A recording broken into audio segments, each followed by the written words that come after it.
Why do the very existence of Palestinians and Palestine remain so hotly contested by Israel and its apologists? What do we know about the actual historical development of these terms and the realities they represent? Welcome to Connections, the Arab Studies Institute interview program on current events, policy questions, and new ideas. I'm Mouin Rabbani, and for this episode, we're delighted to be speaking with Dr. Zachary Foster.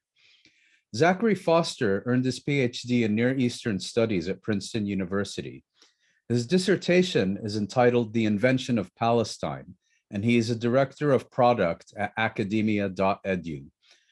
Dr. Zachary Foster, 104 years to the day after the Balfour Declaration was issued, it's a real pleasure to welcome you to Connections. Thanks so much for having me on. Maybe we should start with a very basic question, which is when and why did Palestine and Palestinian become such politically contested terms? So I can start with Palestine and then do the Palestinians. Sounds good. And so I think the first instance where we see Zionists bothered by the word Palestine is already in the 1920s. So the British colonial government decided to print the word Palestina in Hebrew on coins and stamps and bills. And what happens as a result of this, as the Zionists want the British colonial government to use the phrase Eretz Yisrael in Hebrew rather than Palestina in Hebrew. And so as far as I can tell, that is the first instance where we start to see murmurings or rumblings of a controversy over the word Palestine. But I would say that it's not really until the 1930s that we really see we really see movement on the Zionist side. And so you have this writer, his name is Michael Asaf, and he publishes this book in 1936. I think it's called The Arab Movements in Palestine. And in this book, Asaf claims that Palestine had never existed in Arab history as a unit in and of itself, and instead Arabs considered this land part of the land of Shem. And he claims as well Syria. Exactly, that the Arabs called it Syria or the land of Shem, Bilad Shem, and in fact that they always emphasized that the name was Southern Syria rather than Palestine. And I know we're going to get back to the whole Southern Syrian episode in a little bit, but this is really the first instance that I've been able to find where Zionists are trying to undermine the local connection to Palestine. And I think the reason is pretty obvious here. It's that they realized that in order to take over Palestine, that the Zionists would need to break the local bonds to Palestine. And one way to do that is obviously by undermining even the names that locals use to describe the land. And so, but I think it's worth emphasizing as well that in this early period in the 1920s and 30s and 40s, Palestine is basically uncontroversial. You could say Asaf was an innovator in his desire to try and undermine the local connection to Palestine at this point in time. But for the most part, remember, Palestine is the name of the country. It's the name of the government. It's printed on coins and stamps and bills. It's the word used by the entire international community to describe the land. So it's still relatively uncontroversial at this point. And I would say that really starts to change in the years after the establishment of the state of Israel. So Bernard Lewis. After 1948. Exactly, after 1948. And so I think the pivotal player in this movement to make the word Palestine and the idea of the Palestinian people controversial is Bernard Lewis, okay? And in 1975, Bernard Lewis writes this magnum opus, this 15,000 word essay in Commentary magazine, a kind of sweeping history of Israel-Palestine. And it's Bernard Lewis, so he loves names, he loves etymology. And so this is, I just want to quote a couple of sentences from that piece. Please. Because I think it's really critical to understanding how this term became this controversial, this contested term. And so before you do that, Bernard Lewis was, of course, the primary, the leader, let's say, of Middle Eastern studies at Princeton. Did you overlap with him, or was he already retired by the time you got there? So my first year at Princeton was 2011, and that was the very first year that Bernard Lewis did not give the Lucky inaugural you. lecture. Mm. So I think, yeah, had I started a year earlier, I would have probably had a chance to meet him. But at that point, I think he had already moved to Philadelphia, and I think he was, he was quite old at that point, right? So this is what, 10 years ago or so. He was already well into his 90s, I think. So he was no longer really active, Right. even in the years prior. But Right. Anyway, I just wanted to clarify that. So.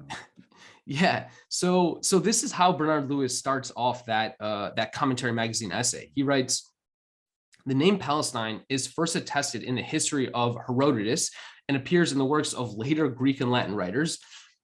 Quote, from the end of the Jewish state in antiquity to the beginning of the British rule, the area now designated by the name Palestine was not a country. It had no frontiers. It was a group of provincial subdivisions within a larger entity."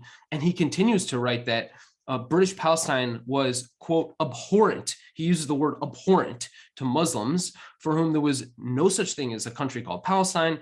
And here's another quote, quote, "For a long time, organized and articulate Arab political opinion was virtually unanimous on this point."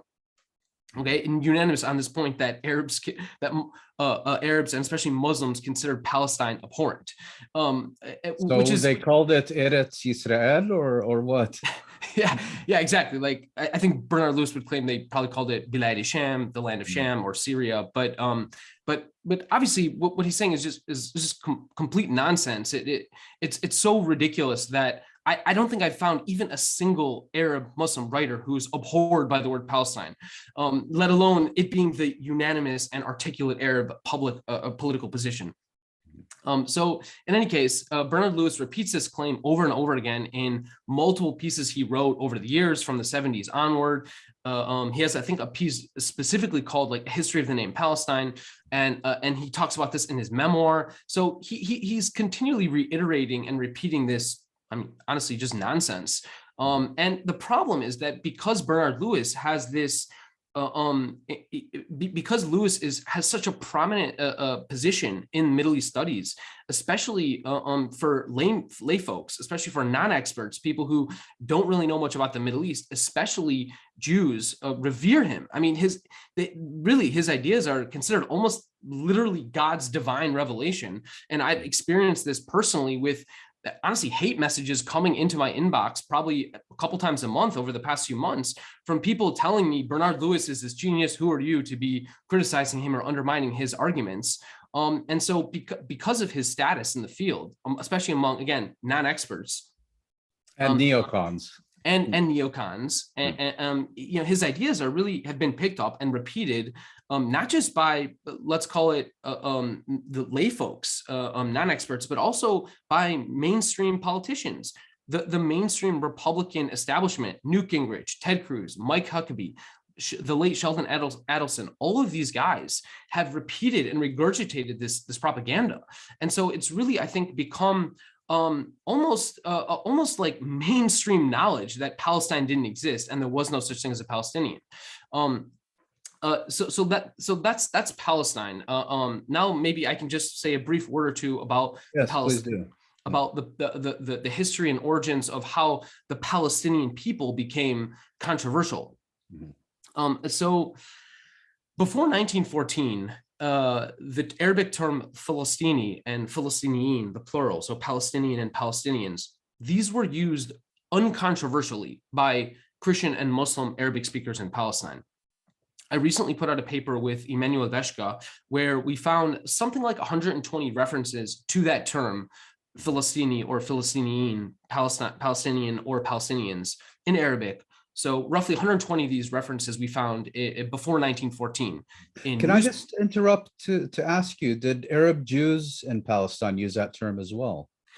That's a good question. I don't have any reason to believe why they wouldn't have used it, but just because there were so many fewer Palestinian Jews, Arab Jews in Palestine, let's say at that time, I personally have not come across a reference to Philistini or Philistinian among the Arab Jews. But you don't think in principle there's a reason to think that even they would have rejected this term? I don't think so. I think, look, it was a new term at the time. The very first instance I found of this term is 1898. And so in the, call it decade and a half between 1898 and say World War I, we've only found 120 references to the term. And I don't, and a lot of the Jews at that time were writing in, so they were writing in Ladino. I think, was it Hatzvi, Hashomer, Hatzair? One of there were like 2 or 3 newspapers in late Ottoman Palestine published by the Jewish community. One of them, I believe, was published in Ladino. I think another one may have been published in Hebrew. And so in those languages, in Ladino and Hebrew, it was just less likely they would be using those terms. Philistinian was definitely an Arabic term, and there were Arab Jews writing in Arabic at that time, but just so many fewer. And so I haven't come across it, but like I said, I don't have any reason to believe why they wouldn't have used that term for the same reason Christians or Muslims would have used that term. Right. But it's a great question. But so basically after 1920, the British set up this colonial regime. It's an anti-democratic regime. It rejected the political will of 85% of the population. And what they do after 1920 is they introduce the word Palestinian in English to describe the subjects or the citizens of the British mandatory government. All the subjects. All the subjects. And in fact, they're explicit about this because they know the term has already come into use to describe primarily the Arabic speaking inhabitants, the Muslims and Christians and, question mark Jews. And so in fact, they even specify in the 1925 nationality law, I think it's called the Palestinian Law of Nationality. They specify, this is a report and a law that is introduced in 1925, written by Herbert Samuel, the British High Commissioner at the time. And the report states that, quote, Palestinian citizenship is enjoyed by all the residents of Palestine, whether Jewish or non-Jewish.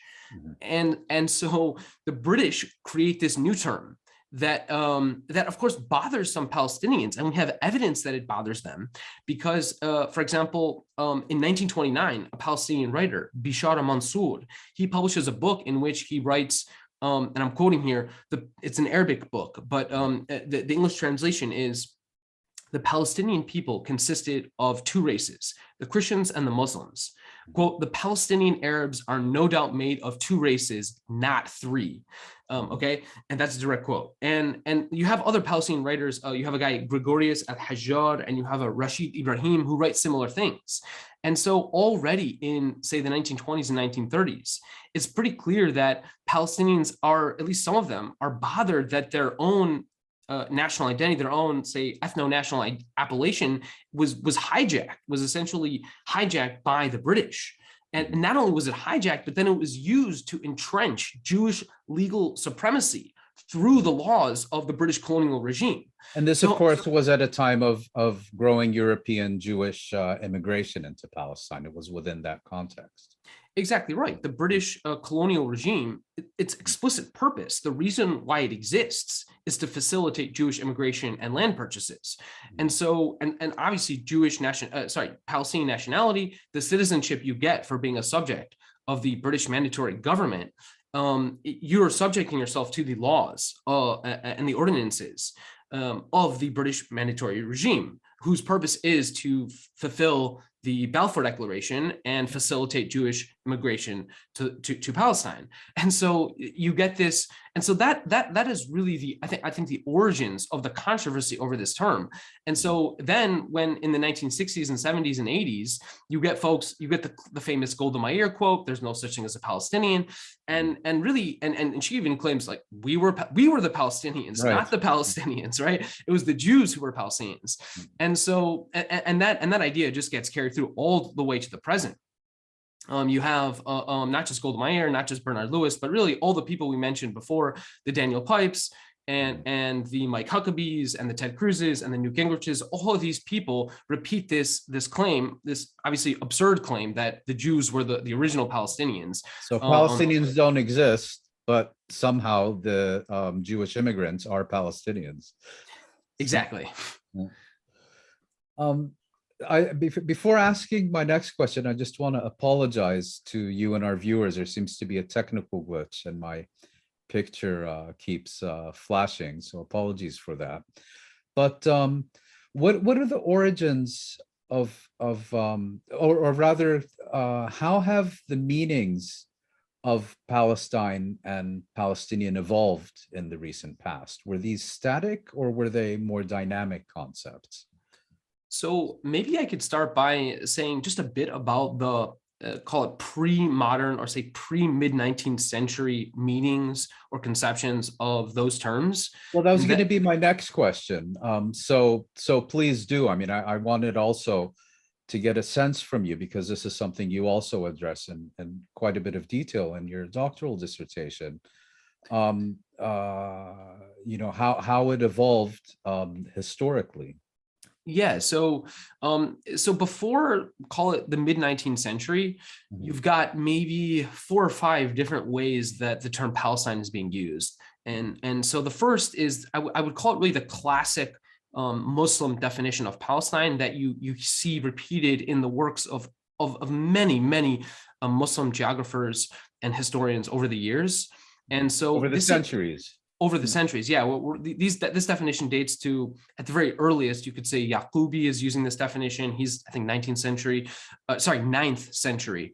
You have Maqdisi, the famous 10th, 11th century geographer. He uses this term as well, I believe, and many writers. Ibn al-Wardi, I believe, in his History of Damascus, uses this definition as well. And the Muslim analysts and geographers and writers are using a 4-point coordinate to define Palestine. So they define it as a region stretching from Rafah in the south to Lajun in the north, and from Jaffa to Jericho. So they use these 4 cities as a Lajun, I think, is around where Jenin is located today.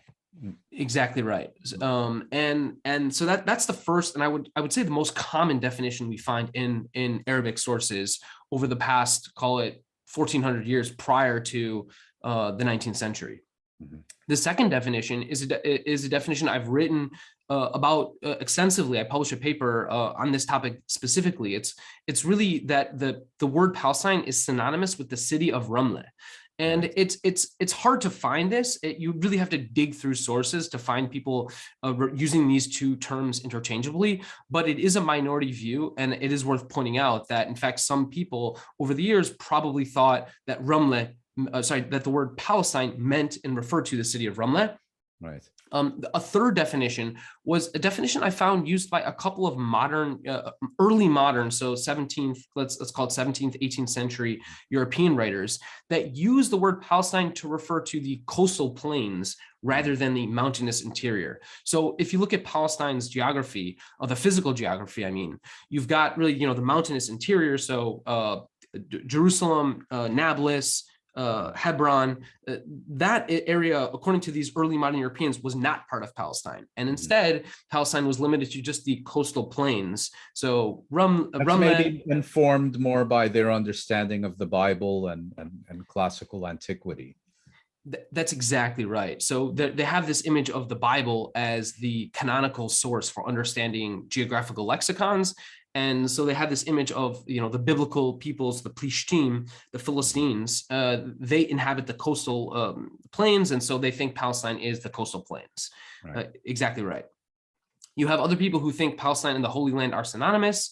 And then you have a 5th definition, I would say, which is more of an Ottoman definition of Palestine, in which you have a number of Ottoman writers seemingly using the word Palestine interchangeably with the Mutasarrif of Jerusalem.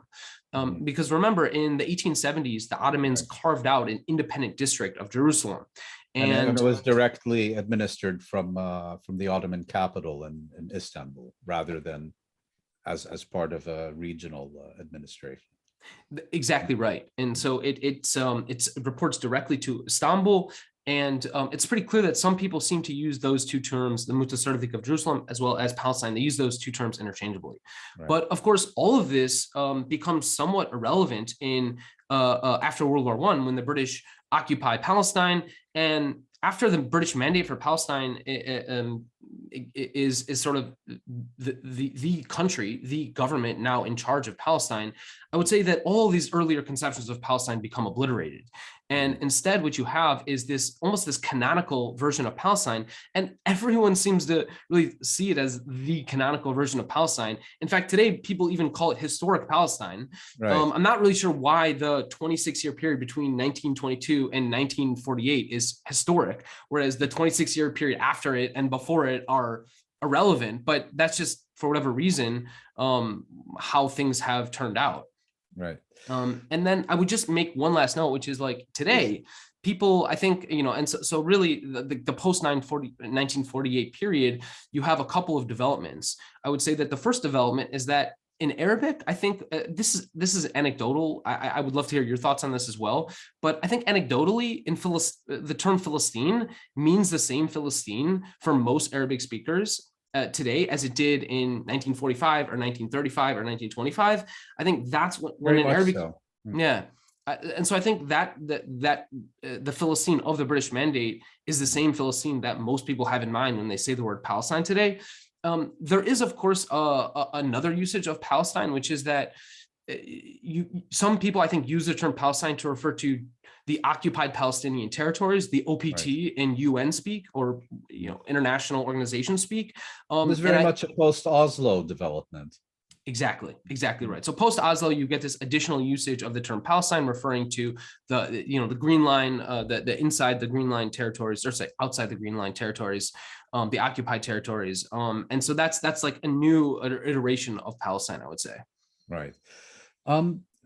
That's really fascinating how, it has, it's been a very fluid and dynamic definition, but with a very clear geographical core. And I find it interesting, for example, you never mentioned Jordan as having been part of Palestine, whereas, much of the Zionist narrative about the British Mandate is actually it included Jordan, and then that was carved out for the Arabs because Palestine was going to be the Jewish national home and so on. But on a related point, I'd like you spoke briefly about Palestine being southern Syria, and you addressed the origins of the claim that the inhabitants of Palestine, Palestinians, historically referred to their lands as southern Syria. So I guess the first question is, how does this measure against historical reality?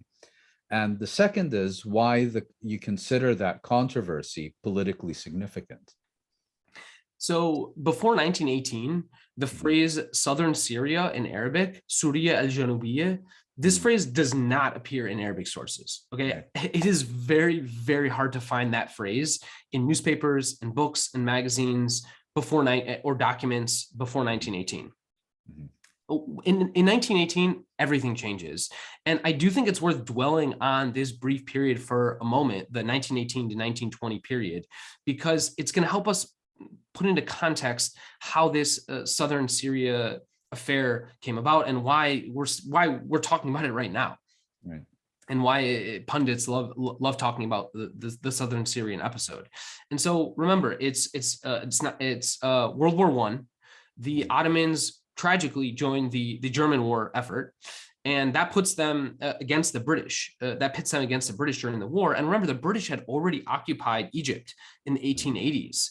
And so what happens is the British obviously have an interest in occupying the Levant, these lands that are currently under Ottoman control. And so what happens is the British famously signed this agreement, the McMahon-Hussein correspondence, and they signed this agreement with the Sharif Hussein of Mecca. And in the agreement, the British, the Sharif of Hussein of Mecca, he agrees to revolt against the Ottomans in exchange for recognition from the British. Once he revolts and establishes a state and a kingdom, and Arab then kingdom in the Levant. Exactly. And so he revolts and, attacks Ottoman troops, goes up Jordan and establishes a state in Damascus in 1918. And remember, this is a big deal. This is after 400 years of Ottoman rule. There's an Arab kingdom. There's an independent Arab state in in the lands of Sham in Syria. Now, they don't control that much territory. It's a pretty small state. But in fact, you have an Arab government sitting in Damascus in 1918. And so you have to ask yourself, if you're an Arab Palestinian in Jerusalem or Haifa or Jaffa or Jenin, living under British rule, living under British rule, under British military rule, okay? Because remember, this isn't a civilian government yet. These are British soldiers occupying the streets of Jaffa and Jerusalem. Remember, the same British government that just adopted the Balfour Declaration to encourage Jewish immigration and land purchases in Palestine. So ask yourself this: if you're an Arab sitting in Jerusalem or Haifa, and your two options are British colonial military Zionist rule from Jerusalem or an independent Arab government rule from Damascus, what are you going to choose? Very tough choice. A tough choice, right? Yeah. And so no surprise, the overwhelming majority of, and it's not even a choice, the overwhelming majority of intellectuals in Palestine obviously support unity with Syria. And in fact, they go so far as to try to convince the British that there was never even a place called Palestine, that in fact, Palestine was actually called something part of Syria. Yeah. And just on this score, it's interesting.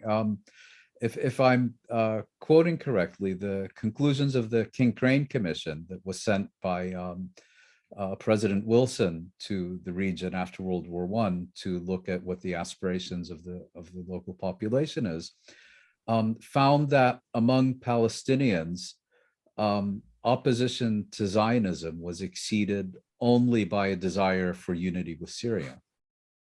Yeah, exactly right. It was such an obvious choice that there was more consensus around unity of Syria than there was rejection of Zionism. And so what happened was, even after the fall of the independent Arab kingdom in Damascus, bombed out of Damascus by the French. Yeah, exactly. They get brutally, violently overthrown by French colonizers. And so after 1920, although there's no longer an Arab government in Syria, of course, the memory of that government remains. And in fact, there's even this romanticization of it for honestly pretty reasonable reasons, if you ask me. This was a government that was, let's call it local in the sense that it was Arab, not foreign. It was semi-democratic. You might say there was a Syrian Arab Congress. There was input that was, there was, a representative assembly. And so there was this longing, you could say, for this Syrian Arab government. And so long after that regime was overthrown violently by the French, you have romantics in Palestine, Palestinian Arabs, pan-Arabists, remembering that period and speaking very fondly of it. And so the Southern Syrian idea persists in the 1920s and 30s. It's a minority view, right? I think people forget that, yeah, most people turn their attention to Palestine. They realize that Palestine, this Southern Syrian episode was fleeting, it was momentary, it was ephemeral, and that they needed to focus their efforts on Palestine. But of course, it did persist. And so what you have then in the post-48 period, in the 60s and 70s and 80s, 1960s, 70s, and 80s, you get all of these Zionists digging up these quotes from Palestinian Arabs from the 1920s and 30s, being like, look, they didn't even believe Palestine was a real place. Or they thought it was Southern Syria. Right. And so ironically, in their effort to protect Palestine from British and colonial and Zionist ambitions, in their effort to protect Palestine from Zionist ambitions, they sought unity with Syria, which is then used by Zionists to then claim they didn't care about Palestine. So that's the irony of history. But that's how the Southern Syrian episode, I would say, is now embraced by Zionists. Yeah, it is. It's a fascinating story to hear it recounted the way you just have. And turning perhaps to some more distant history, in your doctoral dissertation, you write that the change in nomenclature from Judea to Palestina during Roman times is foundational to contemporary campaigns to delegitimize Palestine and the idea of Palestine. And you, in fact, you quote U.S. Zionist leader Malcolm Hoenlein as stating, I thought a little humorously, that the BDS movement, in fact, began 2,000 years ago with the Roman Emperor Hadrian during the 2nd century when he supposedly changed this administrative nomenclature. So why is this considered such an important development? And what did your own research lead you to conclude about this episode? So I would say that it's considered an important development because if you're a nationalist and you're a Zionist, then history is relevant to the extent that it confirms your nation's righteousness, right? And so the entire Zionist ideology and mythology is built on this idea that Jews have faced millennia of uninterrupted persecution. That's the argument. I mean, that literally is like, hey, Palestinians, sorry about these inconveniences, sorry about the occupation and the siege and the apartheid, but like we were persecuted, so like it's not our fault, right? I mean, that's literally the argument. And so what better? Sorry, that's half the argument. The other half, I think, is that the Jews have always been a national unit, that throughout history, they've also been objectively and subjectively a people in the modern national sense of the term. Exactly right. Yeah, those are two sides to the same coin, right? It's that on the one hand, we were persecuted, and on the other hand, we've always been this people. We've always had this connection to the land of Israel, and so we're just, there's nothing new about our return. We're just coming back to the place we've always longed to come back to.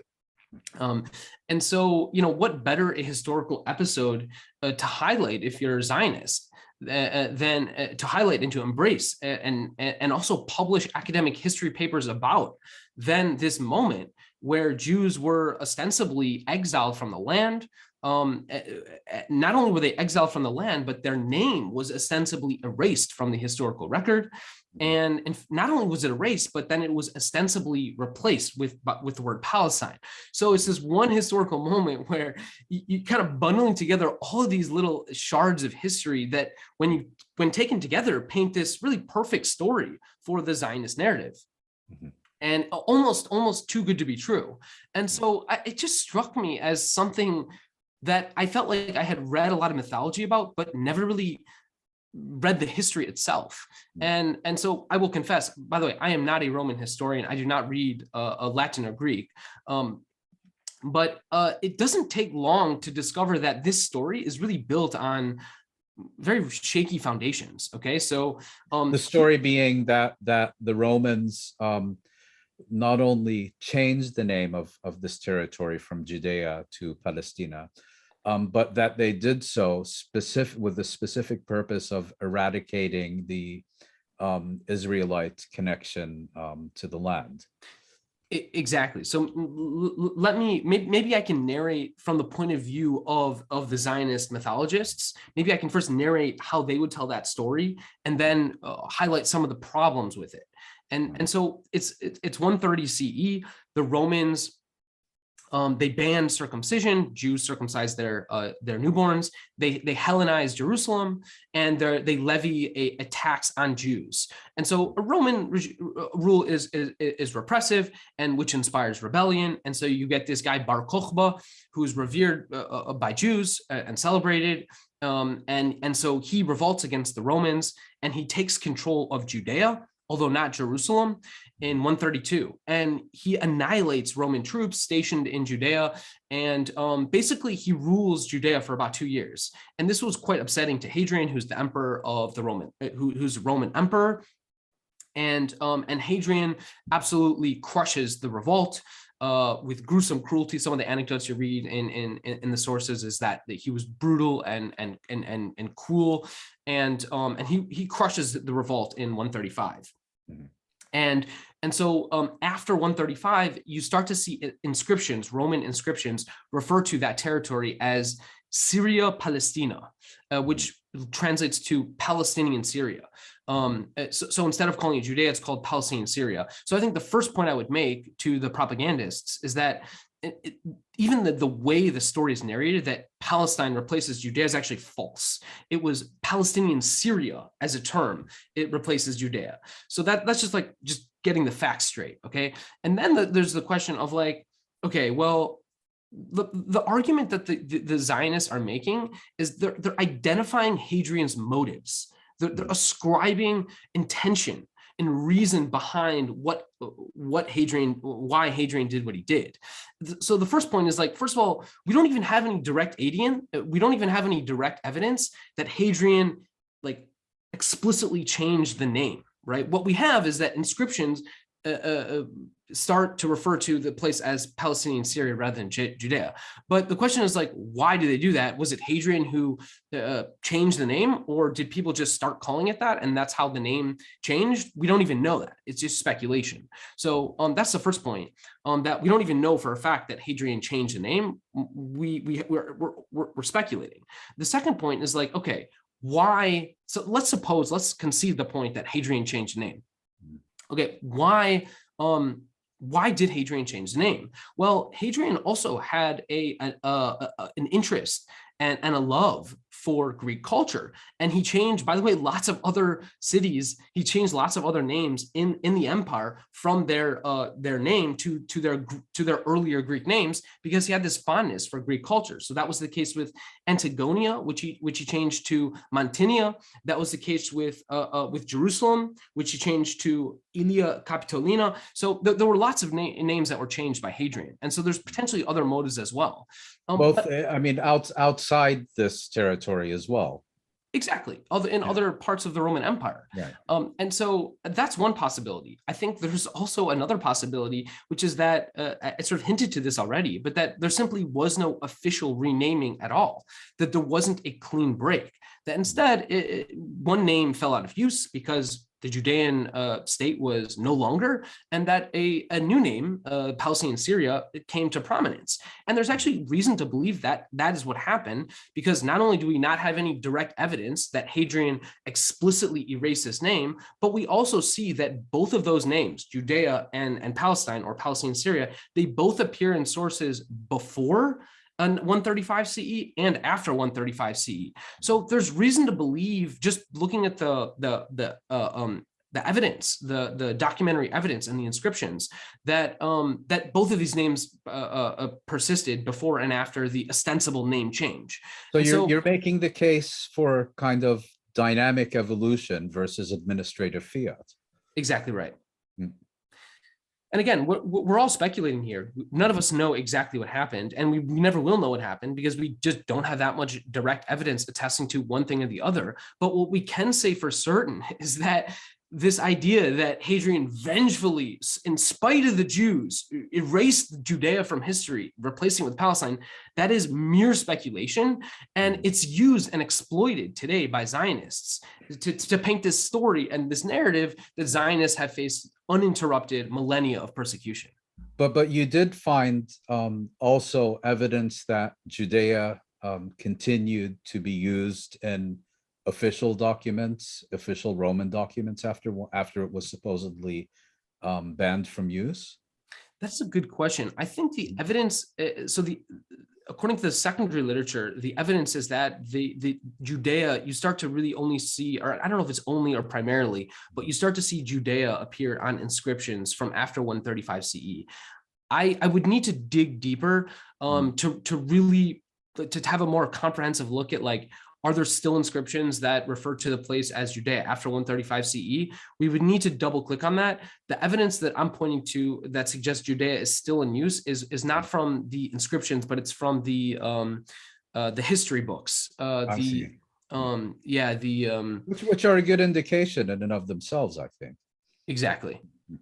So if we fast forward a bit, in your dissertation, you review the available historical evidence for the received wisdom that, as you were mentioning a bit earlier, that references to Palestine essentially disappeared between late antiquity and modern times. You conclude that the term, in fact, persisted to varying degrees and with varying meanings throughout its supposed 14th century absence. You also found that, as I think you were referring to briefly earlier, the identification with Palestine remained strongest neither in the coastal territories around Gaza that were identified with ancient Palestine, nor Jerusalem, with which it would come to be primarily associated, but rather, as you mentioned, the town of Ramla, not to be confused with Ramallah. How did Ramla become such a focus of association with Palestine? And I think a lot of people would think, well, that would be the last place, or at least not the first place one would look for this kind of evidence. Yeah, so it's a great question because you're right. I don't think very many people today associate Ramla with Palestine. But remember, in late antiquity, after Muhammad's followers essentially take over half the world, they inherit many of the Byzantine districts that preceded them. And so in the early Islamic period, the Muslims establish a district of Palestine, Jund Palestine, which is an inheritance of a Byzantine district. In fact, the Byzantines divided Palestine into three sections, like Palestina Primera, Secondo, and Tercera. And the Muslims take the Byzantine, I think they take this district 2 and turn into Jund Palestine. And then Suleiman Abdul Malik, the caliph, he actually makes Ramla the seat of power in the Muslim empire.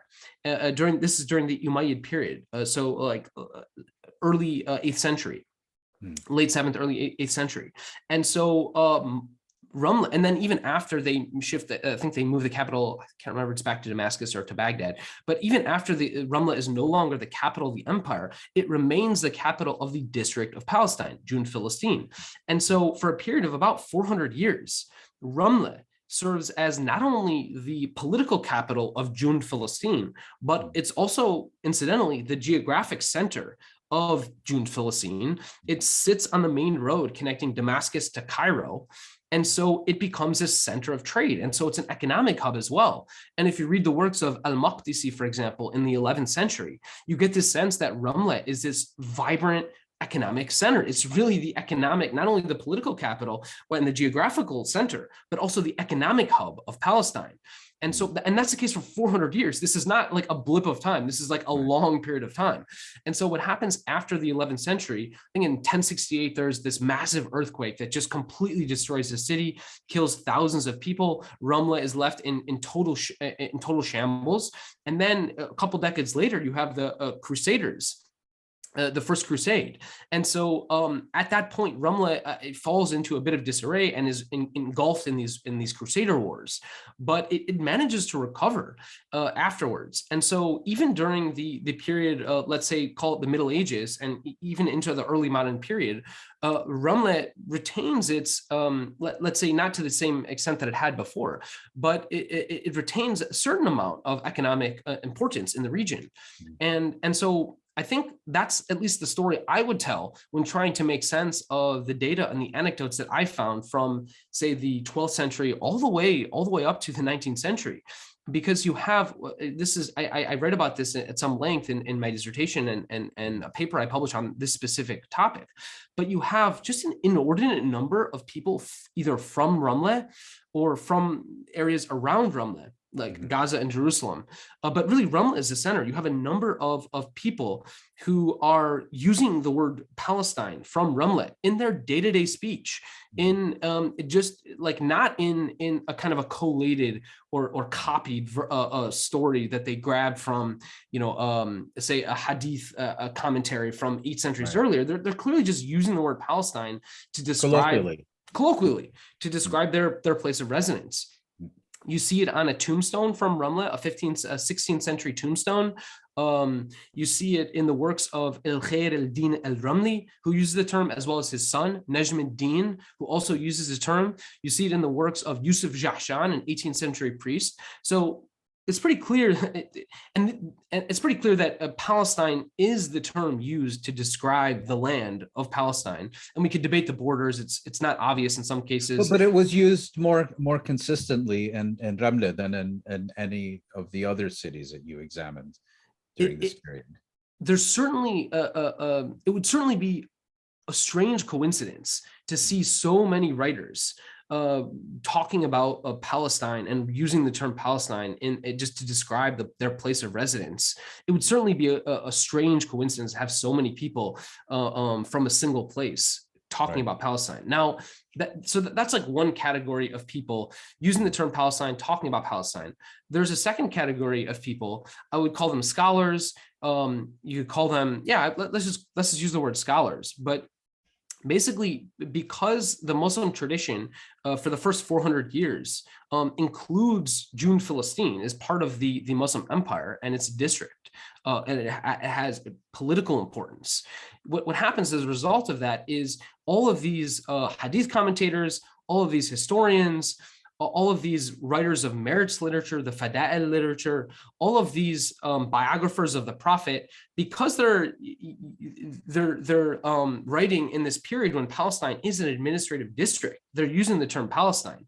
And so even after Palestine falls out of use, let's say at the political level from the 11th century onwards, you have this long tradition of Muslims writing biographies of the Prophet, writing a history of the conquests, writing hadith commentaries, writing commentaries on the Quran. And so what happens is they're quoting from those earlier sources, from the early Islamic period. Which mentioned Palestine. Mentioned Philistine. And so there's literally no 10-year period in all of Islamic history where you can't find someone using the word Palestine in something they've written, let alone a 1400-year gap. And so I think for the same reason, for example, someone studying Lebanon in say late antiquity might use the word Phoenicia, and you and I understand what the word Phoenicia is, even though we probably call it Lebanon, not Phoenicia. Right. For the same reason, a Muslim scholar in the 18th century or the 15th century would have known what Palestine was for the same reason you and I know what Phoenicia is. Right. That's really fascinating. And on this point, I'd also again like to refer to a point you addressed earlier and perhaps expand on it. Because in your thesis, you also discuss the claims of Bernard Lewis and Daniel Pipes, let's call them the village idiots of Palestine studies, that prior to the British mandate, Jews refused to use the term Palestine, while additionally, Arab Muslims and Christians supposedly considered the term, I think in Lewis's words, unacceptable. And Pipes goes so far as to claim that Palestinian Muslims found the term repugnant, and that prior to 1920, only Palestinian Christians used that term. You paraphrase Pipes as claiming Palestine was repugnant to hundreds of thousands of people in 1919 and then embraced by them in 1920. What in your view are they seeking to achieve with this sectarian historiography? And how do their claims measure against the historical evidence? So it's weird that that Bernard Lewis and Daniel Pipes are using these words like unacceptable or repugnant, because as I said already, there's just no evidence for that whatsoever. And so honestly, it's just strange that they would make these arguments with literally zero evidence. Now, the reason why I think they are making these arguments is because they're nationalists, and nationalists believe that nations have inherent or innate self-determination rights in their national homeland.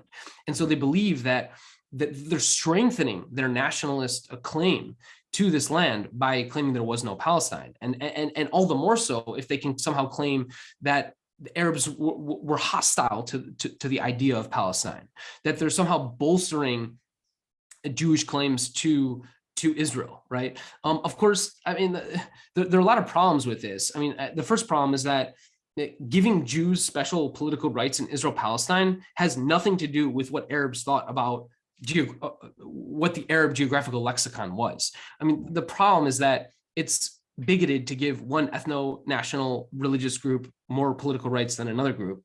And that's just inherently a bad idea, in my opinion. And so, again, if you believe that nations are these special groups of people that have inherent political rights, you might come to the conclusion that, oh gosh, we really need to strengthen our own national claims. And in Israel-Palestine, what that means in practice is it means undermining the Palestinians' claims to this land. And so you get this school of thought to delegitimize any type of connection that Palestinians have to Palestine. So, and And in terms of the actual historical record, you're basically saying there is no evidence. But I would like to get back once again to this Muslim-Christian dichotomy, because I think you gave you looked into this in detail. And interestingly, I think you found that the term first became current in a Russian school in Nazareth, rather than, I mean, many people would have maybe assumed it would be more through British or French schools. But you then tie that into an explanation why there's really no nefarious or even sectarian explanation for any existing Christian-Muslim dichotomy and references to Palestine during that period. Yeah, so there is this tendency among the Daniel Pipes and Bernard Lewis's of the world to somehow differentiate between the Muslim and the Christian usage of the term Palestine. And so they might say that maybe Christians use the term, but they were a minority. They're only like 10% of Muslim. Doesn't really matter. Yeah. Doesn't matter. In fact, Muslims never use the term. So the argument that they would make is that if you look at the press and the publications and the magazines from the late 19th and early 20th centuries, they're mostly Christians using the term, including, for example, the references you just made to in this Russian missionary school, the Khalil Beras, the Najib Nassar, and the Salim Kobain references. These guys are all Christian. And so there's this question of like, wait, how come it's Christians using this term? Now, I think what you have to remember here is that from the late 19th century, mid to late 19th century onwards, you have all these missionaries, Christian missionaries coming, American Christian missionaries, Russian Orthodox Christian missionaries. You have German Christian missionaries, French, they're all Christian. And they set up these schools in the Ottoman Empire and offer education primarily to Christians. And so all of these young Arab pupils are getting exposed to all of these Western political, Western geographical concepts, including Palestine. And so that's one reason you see this term being used by a lot of Christians. By the way, the other reason why Christians get involved in the press and are in the publishing industry at a much earlier point, I think, in history than Muslims do, is owing to how the Ottoman Empire hires and promotes bureaucrats. Because remember, getting into if you wanted to start a newspaper in the 1880s or 1890s or 1900s, you had to be a pretty crazy entrepreneur, because this was a new industry. It was not really clear how you're going to make a profit, huge capital expenditures. Where the heck do you even get a printing press from in 1908? And so what ends up happening, and so if you're a Muslim, you're like, yo, I can get a government job, I can get paid really well and go become a bureaucrat. And that was the route for, or the alternative route for Muslims to get kind of secure employment was through the courts. I could become a judge. And so if you're a Muslim and you want economic security, then you either become an Ottoman bureaucrat, so you go to an Ottoman school and then try and enter the Ottoman bureaucracy, or you go the route of the courts and try and become a scribe or a judge. And those are the most secure forms and most, let's say, ways to sort of secure your economic prosperity in future. And so what happens is, if you want to find all the Muslims writing about Palestine, you have to go to the Ottoman archives in Istanbul. And over there, you will find not hundreds, but thousands and thousands and thousands of documents from the 1860s all the way to the 1920s, where they're writing and talking about Palestine. But if you limit your research to the press. Yeah, but if you limit your research to the press, guess who went and started these newspapers? They were mostly Christians, because they didn't have that same access to the government bureaucracy jobs, because those were primarily limited to Muslims, because the Ottoman Empire did not treat all of its citizens equally. It promoted it promoted Muslims in the bureaucracy more so than it did Christians or Jews. And so yeah, the newspapers were founded by Christians, and then you have the Christian schools, and so you do see more references from Christians in the press and just the books published, say, from the 1880s onwards. And that's why you have the preponderance of Christian sources, which is why you have people like Bernard Lewis and Daniel Pipes saying, oh, it was the Christians, not the Muslims. But they just weren't looking in the right place, I would say. Right. Finally, Zach, the title of your thesis, The Invention of Palestine, I mean, the title would be right at home on the cover of an AIPAC pamphlet. even as you successfully dismantle core myths about the historical evolution and use of the term.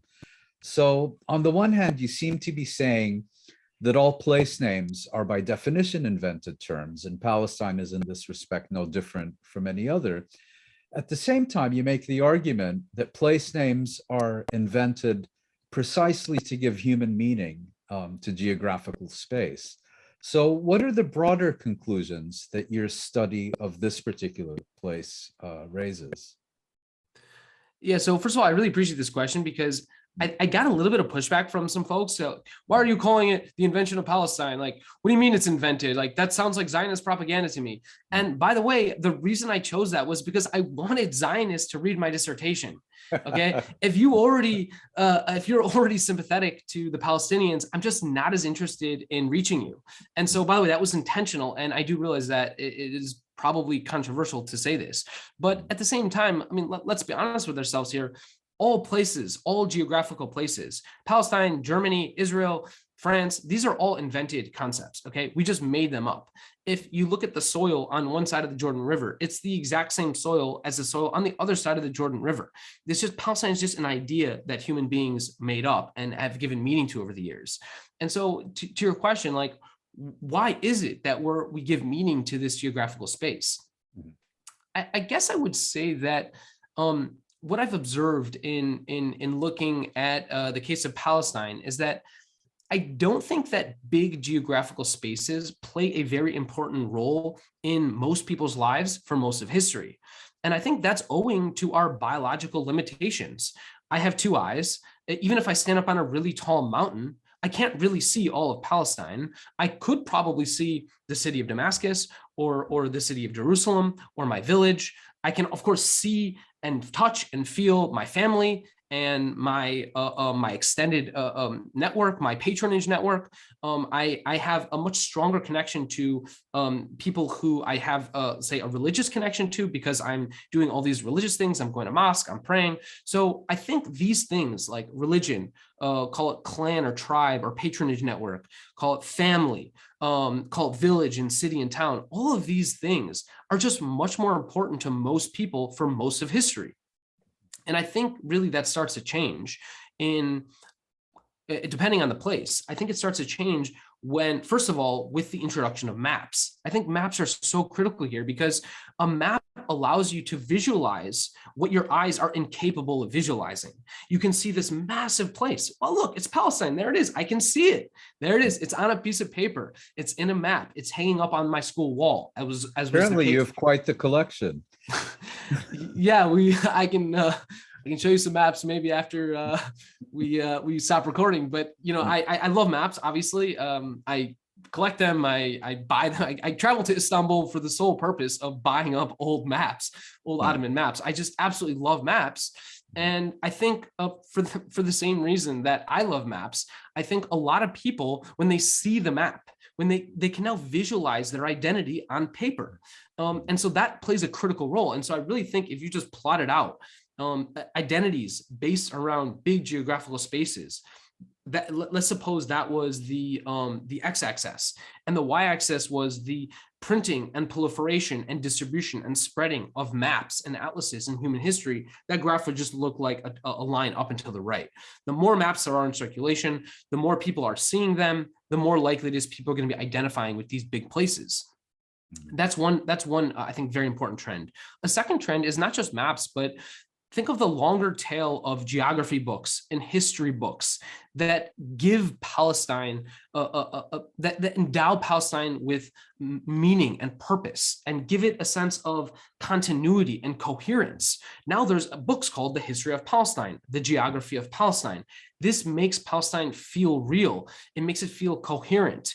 And it gives Palestine this sort of contiguous history. First, there was Palestine during the Roman period. Then there was Palestine during the Byzantine period and the Islamic period and the Crusader period and the Ottoman period. It sort of gives you this narrative of Palestine as this coherent, contiguous place. And I think, so if you trace, again, the proliferation and distribution of history and geography books, you'll see a similar slope up and to the right.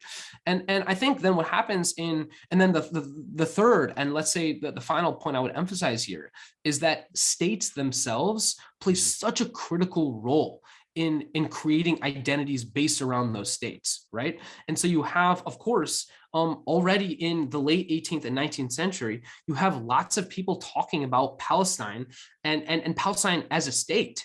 And this is pre-British Mandate. This is before there even was a state. You have European consuls talking about potentially an independent Palestine state. You have murmurings in the Arab press, people talking about an independent Palestine state.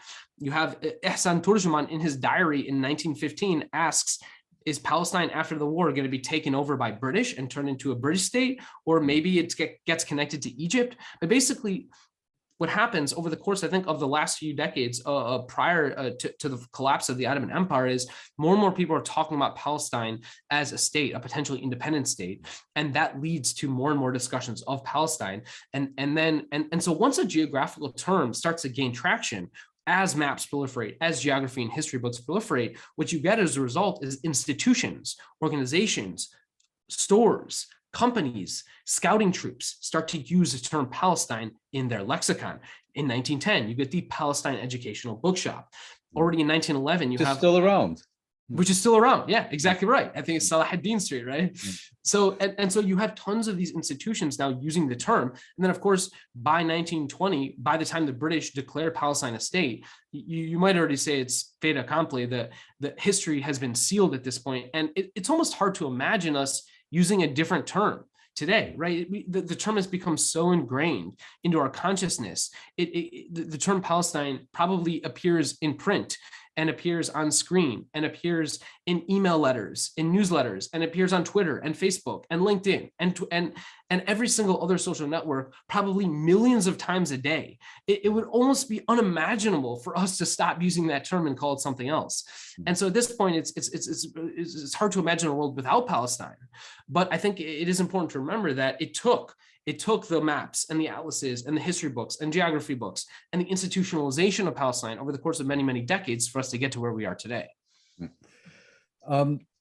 Zachary Foster, I'd like to thank you once again for sharing your insights and expertise with Connections. It's been an absolutely fascinating discussion, and I'd just finally like to apologize once again for these ongoing technical glitches to both you and our viewers. Thank you very much. Thanks so much for having me on. Great. So.